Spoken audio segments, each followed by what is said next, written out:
బంగాళాఖాతంలో అల్పపీడనం ఏర్పడింది. తెలంగాణ ఏపీకి ప్రస్తుతానికి భారీ వర్ష సూచన జారీ చేశారు అధికారులు. ఇవాళ వాయుగుండంగా కూడా మారే అవకాశం కనబడుతోంది. రేపు తీవ్ర వాయుగుండంగా బలపడే అవకాశం కూడా ఉంది. ఈ నెల 27 నాటికి తుఫాన్గా మారే అవకాశం ఉంది.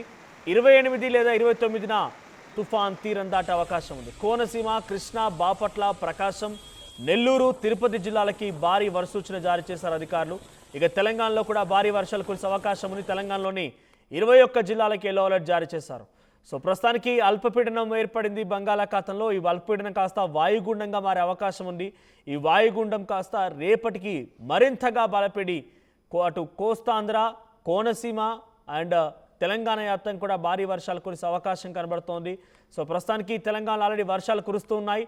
సో 21 జిల్లాలకి ఎల్లో అలర్ట్ జారీ చేశారు. అటు ఏపీ వ్యాప్తంగా కోనసీమ, కృష్ణా, బాపట్ల, ప్రకాశం, నెల్లూరు, తిరుపతి జిల్లాలకి భారీ వర్ష సూచన జారీ చేశారు అధికారులు. లోతట్టు ప్రాంతాలు అప్రమత్తం చేశారు. ఎప్పటికప్పుడు వాతావరణానికి సంబంధించి అధికారులను కూడా అప్రమత్తం చేశారు. ముఖ్యంగా మత్స్యకారులు, ఆంధ్రప్రదేశ్ వ్యాప్తంగా సముద్ర తీరం వెంబడి ఎవరైతే మత్స్యకారులు వేటకు వెళ్తున్నారో వారందరినీ కూడా హెచ్చరిక బోర్డులు కూడా ఏర్పాటు చేశారు. మత్స్యకారులు ఎవరు కూడా వేటకు వెళ్ళకూడదని చెప్పి తగు జాగ్రత్తలు తీసుకోమని హెచ్చరిక బోర్డులను కూడా ఏర్పాటు చేశారు. ఇక అత్యవసరం అయితే తప్ప బయటికి వెళ్ళకండి. ఇప్పటికే హైదరాబాద్ వ్యాప్తంగా చిరుజల్లులు కురుస్తూ ఉన్నాయి. పెద్ద ఎత్తున అల్పపీడనం మరింతగా బలపడిపోయి వాయుగుండంగా మారిందంటే ఇంకా భారీగా వర్షాలు కురిసే అవకాశం కనబడుతోంది. సో ప్రస్తుతానికి హైదరాబాద్ వాతావరణానికి సంబంధించి చూస్తే ఎక్కడికక్కడ చిరుజల్లు కురుస్తూ ఉన్నాయి. నిన్న ఒక్కసారిగా ఉన్నట్టుండి ఉదయం అంతా తెల్లవారుజామునంతా కూడా ఎండ కాసింది. మధ్యాహ్నానికల్లా భారీగా వర్షం నమోదైంది. సో ప్రస్తుతానికి హైదరాబాద్తో పాటుగా తెలంగాణ వ్యాప్తంగా మొత్తం కూడా మబ్బులు కమ్ముకొని ఉన్నాయి. పలు చోట్ల భారీ వర్షాలు కురుస్తూ ఉన్నాయి. అటు ఆదిలాబాద్, ఆసిఫాబాద్, మంచిర్యాల, కరీంనగర్, పెద్దపల్లి, తర్వాత వరంగల్, హన్మకొండ, భూపాలపల్లి, మహబూబాబాద్, నిజామాబాద్ ఈ ప్రాంతాల్లో భారీగా వర్షం నమోదవుతోంది. ఇక హైదరాబాద్, నల్గొండ, రంగారెడ్డి, మహబూబ్ నగర్ ఈ ప్రాంతాల్లో కూడా భారీగా వర్షం నమోదవుతున్న సిచ్యువేషన్ కనబడుతోంది. సాయంత్రం 4 గంటలకల్లా ఇంకా మరింతగా మబ్బులు కమ్ముకొని కారు మబ్బుల మధ్యలో భారీ వర్షం కురిసే అవకాశం కనబడుతుంది. అంటే ఏపీ వ్యాప్తంగా ఉత్తరాంధ్రకు సంబంధించి శ్రీకాకుళం, విజయనగరం, విశాఖపట్నం, తర్వాత విజయవాడ, గుంటూరు మొత్తం దాదాపుగా సౌత్ ఇండియా మొత్తం కూడా అల్పపీడన ప్రభావం చూపించే అవకాశం ఉంది. అటు కర్ణాటక మినహా మిగిలిన ప్రాంతాల్లో కూడా భారీగా వర్షాలు ఉండే అవకాశం కనబడుతోంది. సో ప్రస్తుతానికి హైదరాబాద్ ఆల్రెడీ వర్షం నమోదవుతోంది.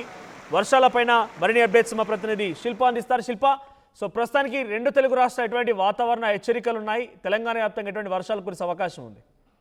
రైట్, ఆగ్నేయ బంగాళాఖాతంలో ఏర్పడినటువంటి అల్పపీడనం ఈ రోజు వాయుగుండంగా మారే అవకాశం ఉంది. ఆ వాయుగుండం ఈ నెల 27న తుఫానుగా మారేందుకు అవకాశాలు ఉన్నట్లు ఇప్పటికే వాతావరణ శాఖ అధికారులు గుర్తించారు. ప్రధానంగా ఈ తుఫానుకి మంత తుఫాన్ అంటూ కూడా నామకరణం చేశారు. ఈ తుఫాను ప్రభావంతో 2 తెలుగు రాష్ట్రాల్లోనూ భారీ నుండి అత్యంత భారీ వర్షాలు పడతాయంటూ కూడా హెచ్చరికలు జారీ చేశారు. ఇప్పటికే మత్స్యకారులు ఎవరు కూడా వేటకెళ్ళొద్దంటూ కూడా సూచనలు జారీ చేశారు. ఇంకోవైపు తెలంగాణలో మొత్తం ఎంటైర్ తెలంగాణ మొత్తం కూడా భారీ వర్షాలు కురుస్తాయంటూ కూడా ఇప్పటికే సూచనలు జారీ చేశారు. రానున్నటువంటి 5 రోజుల పాటు ఇటు తెలుగు రాష్ట్రాలకు ఎంతో కీలకమని చెప్పుకోవచ్చు. ఇప్పటికే 21 జిల్లాల వరకు కూడా ఎల్లో అలర్ట్ జారీ చేశారు. ఇంకోవైపు జిహెచ్ఎంసీలో నిన్నటి నుంచి కూడా క్లౌడీ వెదర్ కనిపిస్తుంది. ఒకవైపు చిరుజల్లులు నమోదవుతున్నాయి. నిన్న మధ్యాహ్నం సమయంలో ఒక్కసారిగా భారీ వర్షం నమోదైంది. ఈ రోజు కూడా అదే విధంగా కంటిన్యూ అయ్యే అవకాశం ఉంది. ప్రధానంగా ఉమ్మడి నల్గొండ, అదేవిధంగా ఖమ్మం ఈ జిల్లాలో భారీ వర్షం పడడానికి ఆస్కారం ఉన్నట్టు కూడా ఇప్పటికే సూచనలు జారీ చేసింది. ఇంకోవైపు వర్షంతో పాటు ఈదురుగాలు గంటకు 70 నుండి 100 కిలోమీటర్ల వేగంతో వీచే అవకాశం ఉండడంతో అందరూ కూడా జాగ్రత్తగా ఉండాలంటూ కూడా ఇప్పటికే సూచనలు జారీ చేశారు. ఇప్పటికే ఇరు రాష్ట్ర ప్రభుత్వాలు కూడా అప్రమత్తమయ్యి అటు మత్స్యకాలను కావచ్చు, ఇటు ప్రజలను కావచ్చు అందరినీ కూడా అప్రమత్తం చేశారు. ఇంకోవైపు ఈ తుఫాన్ ముప్పు అనేది ఎక్కువగా కోనసీమ, కృష్ణా, బాపట్ల, ప్రకాశం, నెల్లూరు ఈ జిల్లాల్లో ఎక్కువగా కనిపిస్తుంది. ఇంకోవైపు ఇటు తెలంగాణలో కూడా ఎక్కువగా కనిపించడంతో 21 జిల్లాలకు ఎల్లో అలర్ట్ జారీ చేశారు. మొత్తం మీద అందరూ కూడా జాగ్రత్తగా ఉండాలంటూ కూడా ఇప్పటికే సూచనలు జారీ చేశారు. ఇప్పటికే అటు జిహెచ్ఎంసీ అధికారులు కూడా అప్రమత్తమై లోతట్టు ప్రాంత ప్రజల్ని ఇప్పటికే అప్రమత్తం చేశారు. అందరూ కూడా జాగ్రత్తగా ఉండాలి. ఈ 5 రోజులు రానున్నటువంటి 5 రోజులు అత్యవసరం ఉన్నాయి బయటికి వెళ్ళాలంటూ కూడా ఇప్పటికే సూచనలు జారీ చేశారు. మొత్తం మీద తుఫాన్ ఒకవైపు అల్పపీడనం ఏర్పడితే దాని ఎఫెక్ట్ అనేది ఎక్కువగా కనిపిస్తుంది. భారీ దాదాపు 10 సెంటీమీటర్ల మేర వర్షపాతం అనేది నమోదవుతుంది. ఇంకోవైపు అల్పపీడనం నుండి వాయుగుండం అనంతరం తుఫాన్గా మారడంతో ఇంకెక్కువ ప్రభావం ఉండే అవకాశం ఉండడంతో అందరూ కూడా జాగ్రత్తగా ఉండాలంటూ కూడా ప్రస్తుతం అయితే సూచనలు జారీ చేస్తున్నారు. ఈ నెల 27న తుఫాన్గా మారేందుకు కూడా ఛాన్సెస్, ఈ నెల 20న తుఫానుగా మారి ఆంధ్ర ప్రాంతంలోనే తీరం దాటనున్నట్టు కూడా ఇప్పటికే సమాచారం అందుతుంది. సో అందరూ కూడా జాగ్రత్తగా ఉండాలంటూ కూడా విశాఖ నుండి తిరుపతి వరకు కూడా మంతర్ తుఫాన్ ప్రభావం అనేది ఉంటది. ఇంకోవైపు తెలంగాణలో 21 జిల్లాలు ఏదైతే ఉత్తర తెలంగాణ జిల్లాలు అదేవిధంగా దక్షిణ తెలంగాణ జిల్లాలకు ఎక్కువగా ప్రమాదం ఉంటుంది. దీంతో ఇప్పటికే అందరూ కూడా అలర్ట్ అయ్యారు, ప్రత్యేకమైనటువంటి చర్యలు తీసుకున్నారు. ఈ నెల 27 వరకు కూడా అందరూ జాగ్రత్తగా ఉండాలి. తుఫాన్ అనేది ఎక్కువగా ఒకవైపు తుఫాన్ ప్రభావం అనేది 2 తెలుగు రాష్ట్రాలపై ఉండడంతో ఇప్పటికే అప్రమత్తమయ్యారు. ఒకవైపు తెలంగాణలో 21 జిల్లాలకు ఎల్లో అలర్ట్ కొనసాగుతుంటే ఇంకోవైపు అటు ఏపీ వ్యాప్తంగా కూడా అన్ని జిల్లాలకు కూడా అలర్ట్స్ జారీ చేశారు. ప్రధానంగా తిరుపతి నుండి విశాఖ వరకు కూడా ప్రధానంగా అలర్ట్స్ జారీ చేశారు. ఇంకోవైపు ఏదైతే తుఫాను హెచ్చరికలు కూడా ప్రస్తుతం అయితే అక్కడ జారీ చేసినటువంటి పరిస్థితి కనిపిస్తుంది. రైట్, ఈ హెచ్చరికలతో ప్రభుత్వాలు ఏ రకంగా అలర్ట్గా ఉన్నాయి? ఎందుకంటే ఈ సమయానికల్లా అటు వ్యవసాయాన్ని గురించి కూడా హార్వెస్టింగ్ టైం 2 తెలుగు రాష్ట్రాల్లో కూడా. సో ఇప్పుడు రైతులు కూడా తీవ్ర ఇక్కట్లు ఎదుర్కొనే అవకాశం ఉంది. సో అటు లోతట్టు ప్రాంతాల ప్రజలు కూడా కొంత ఇబ్బందులు ఎదుర్కొనే అవకాశం ఉంది. కాబట్టి ప్రభుత్వం ఏ రకంగా సిద్ధంగా ఉంది? ముఖ్యంగా హైదరాబాద్ నగరం పైన కూడా ఈ ప్రభావం ఎలా ఉండబోతోంది? ఇక్కడ జిహెచ్ఎంసీ, ఎన్డీఆర్ఎఫ్, ఎస్డీఆర్ఎఫ్, హైడ్రా సిబ్బంది ఎలా అలర్ట్గా ఉన్నారు? రైట్, భారీ వర్ష సూచనతో ఇప్పటికే రైతులను అటు జిల్లా యంత్రాంగం అప్రమత్తం చేసింది.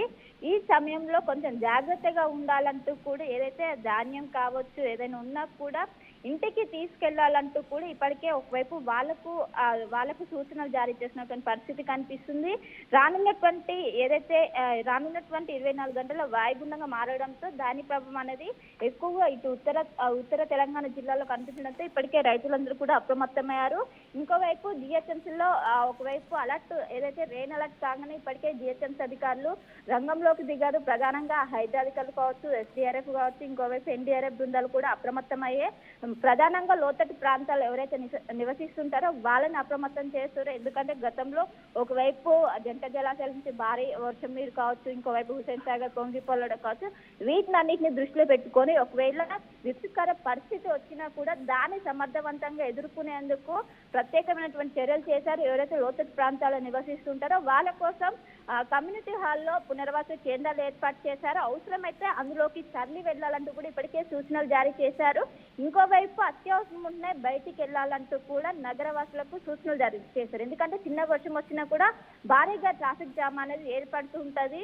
దీంతో నగరవాసులు పెద్ద ఎత్తున ఇబ్బందులు ఫేస్ చేస్తుంటారు. సో వీటినన్నింటినీ దృష్టిలో పెట్టుకొని ఇప్పటికే అటు తెలంగాణ సిఎస్ కావచ్చు, ఇంకోవైపు ఇటు జిహెచ్ఎంసీ కమిషనర్ కావచ్చు, ఇప్పటికే అటు జోనల్ కమిషనర్ వాళ్ళతో కాన్ఫరెన్స్ నిర్వహించి అందరూ కూడా జాగ్రత్తగా ఉండాలి. ఏదైతే తుఫాను ప్రభావం జనరల్ గా అల్పపీడనం అంటేనే దాని ప్రభావం అనేది ఎక్కువగా ఉంటుంది. అలాంటిది మంత తుఫాన్ ప్రభావం ఉండడంతో అందరూ కూడా జాగ్రత్తగా ఉండాలంటూ కూడా ఇటు సిటీతో పాటు అటు జిల్లా యంత్రాంగం సైతం అప్రమత్తం చేశారు. రానున్నటువంటి 5 రోజులు ఇటు తెలుగు రాష్ట్రాలకు ఎంతో కీలకమని చెప్పుకోవచ్చు. అటు ఆంధ్రప్రదేశ్ కావచ్చు, ఇటు తెలంగాణ కావచ్చు, ఇరు రాష్ట్ర ప్రభుత్వాలు కూడా అప్రమత్తమయ్యి అన్ని శాఖలతో సమన్వయం చేసుకుంటూ ఈ విపత్కర పరిస్థితిని సమర్థవంతంగా ఎదుర్కొనేందుకు కూడా అన్ని చర్యలు సిద్ధం చేశారు. ఇప్పటికే అందరూ అధికారులు కూడా రంగంలోకి దిగారు. మొత్తం మీద తెలంగాణలో భారీ నుండి అత్యంత భారీ వర్షాలు పడేందుకు కూడా ఛాన్స్ ఉంది. ఇప్పుడు ఎంటైర్ సిటీలో మొత్తం కూడా క్లౌడీ వెదర్ తో పాటు చిరుజల్లు నమోదవుతున్నాయి. ఏదైతే మధ్యాహ్నం సమయంలో క్లౌడ్స్ అనేవి మూవ్ అవుతూ ఎక్కువగా భారీ వర్షం నమోదవడానికి ఛాన్స్ ఉన్నట్లు కూడా క్లౌడ్ మూవ్మెంట్ ని బట్టి ఒకవైపు రాడార్ సిస్టమ్ ద్వారా ఇప్పటికి కాసేపు క్రితమే వాతావరణ శాఖ అధికారులు అంచనా వేశారు. అందరూ కూడా జాగ్రత్తగా ఉండాలంటూ కూడా ప్రస్తుతం అయితే సూచనలు జారీ చేస్తున్నారు. రైట్ శిల్ప, సో ప్రస్తుతానికి అల్పపీడనం ఏర్పడింది బంగాళాఖాతంలో. ఆగ్నేయ బంగాళాఖాతంలో ఏర్పడిన అల్పపీడనం కాస్త వాయుగుండంగా మారే అవకాశం ఉంది. దీని ప్రభావంతో రానున్న 4-5 రోజుల పాటుగా 2 తెలుగు రాష్ట్రాల్లో భారీ నుంచి అతి భారీ వర్షాలు కురిసే అవకాశం ఉంది. అటు కోనసీమ, కృష్ణా, బాపట్ల, ప్రకాశం, నెల్లూరు, తిరుపతి జిల్లాలకు ఇప్పటికే భారీ వర్ష సూచన జారీ చేశారు అధికారులు. తెలంగాణలో కూడా 21 జిల్లాలకు ఎల్లో అలర్ట్ జారీ చేశారు. అత్యవసరం అయితే తప్ప బయటికి రాకూడదని కూడా ఆ వాతావరణ శాఖ అధికారులు చెప్తూ ఉన్నారు. ఇక ముఖ్యంగా మత్స్యకారులు అయితే వేటకు వెళ్ళకూడదని హెచ్చరిక బోర్డులను కూడా జారీ చేశారు. సో దయచేసి ఆలోచించండి. మరో 4 రోజుల పాటుగా భారీ నుంచి అతి భారీ వర్షాలు ఉన్నాయంటే అత్యవసరం అయితే తప్ప అనవసరంగా బయటకు వచ్చి ఈ వర్షాల్లో చిక్కుకోకండి. అసలైన తొలి వెలుగు. ఫాలో వాట్సాప్ @తొలి వెలుగు official.